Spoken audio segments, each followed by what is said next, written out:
low man on the totem pole. They got to start at ground level and try and change things that have been that way half my life. How can you do that? So it's not a common question, but it's an important question in the sense of what can one person do? And I will answer it pretty straightforwardly. One person alone can have an incredible impact, but anything big, anything ever achieved big in human history has been a matter not of one person alone, but of a group of people. And when I look at this election cycle in particular, He will then talk a little bit, and then certainly wants to meet people, take photographs, be here, sign autographs, all those things. Some people might want to donate to his campaign, and we've got Han, who's taking pictures right now, who's available to take any donations. We've got Maddie here, who also is interested in, if anybody wants to volunteer, because that's another big part of this campaign push, is to make sure that we get people to the doors, on the phones, get people to get excited, to know about Dan Feehan, and to make sure that we want people to vote for Dan. So, excited to have you here. All right, take care. All right.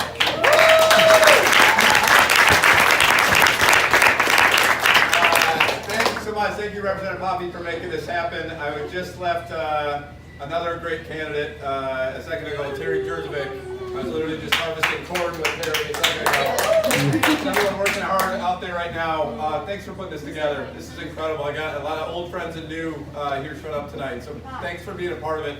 If I haven't had a chance to meet yet, my name's Dan Feehan, and I'm the DFL candidate for Congress here. And it's we have 20 short days before the election here, which is a short amount of time, but plenty of time to make sure people are aware of what's going on, because people who are working hard every single day, who don't have time to look and check out politics, are the people we need to reach right now. So for myself, I live in North Mankato. I grew up in Red Wing, and this campaign is all about the idea that politics is public service, because that's how I lived my life, and that's what Southern Minnesota taught me to do in the first place. I was a soldier. I served 2 combat tours in Iraq. I was a middle school teacher. And I asked about the between soldiers and middle schoolers. This is a tough choice at the end of the day.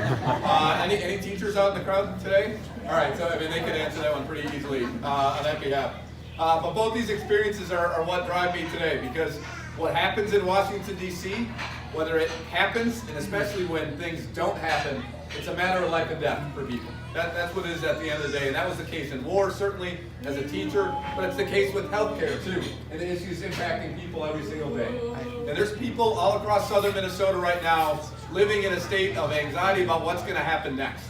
What's the future going to be? Because they look, every household here in Austin, every household in the 1st District, there is someone struggling with healthcare. There's someone struggling with how unaffordable it is, how far away it is, and they're not sure what's going to happen next. Every household in this town, every household in this district, there is someone struggling, working their butt off every single day, and they're not making enough. They're not taking enough home to be able to pay for child care, for elder care, for the cost of school, and all of those things. And in every single household in this district, there is someone living in a sense of fear and anxiety about what's going to happen next.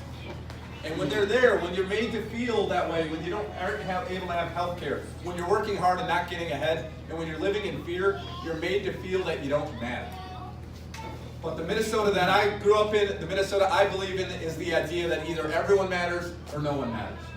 And that's what our politics has to be. That's what has to happen in Washington, D.C., because we can be a country that has the ability of everyone to have affordable health care. We can be a country where you work 40 hours and have the dignity of a wage to be able to afford your life. And we are a country where no one should live in fear. And that's what this campaign's been about, because that brokenness in Washington, D.C. is a matter of sending people there who will represent the idea of public service, who won't be satisfied with inaction, and who will serve everyone here. That's the idea of it. That's why in this campaign, we don't accept any corporate PAC money, because no corporation to determine who should matter and who shouldn't matter.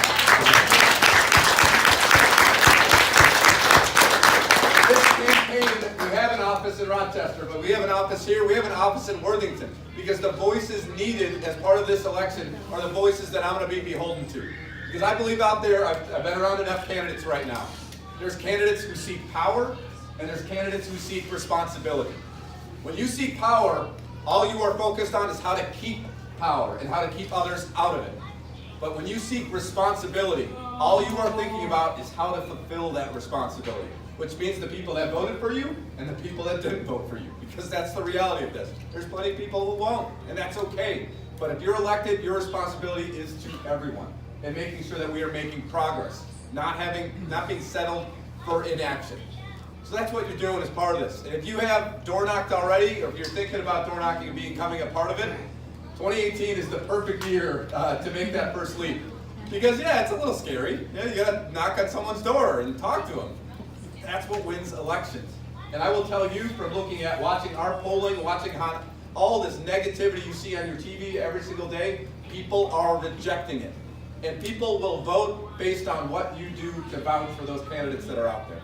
So if you decide to door knock, if you decide to make phone calls for us, it makes a difference. It's what wins elections. It's your power at the end of the day, and it's bigger than me, it's bigger than Representative Poppy, it's bigger than any candidate. It's about you. And so with that, this is like every day in a campaign is a roller coaster. You're up at some point and you're down at some point. I was pretty beat getting out of the car here, and to see this is what inspires you to keep going. This is incredible. I mean, this is not normal. This tells you something about what the energy of 2018 is. People turning out to show up just to see someone for the sake of knowing what else can I do. That's what this election is about. What else can I do? So if you're asking that question of yourself, there's plenty. If you haven't met Maddie, she's super nice. I'm going to stick around. I've got one sick 8-year-old at home that eventually I need to try to make him home for bedtime to make him feel a little bit better. But I'm going to stick around. I'll answer questions people have and come say hi. But thank you for being here in the first place.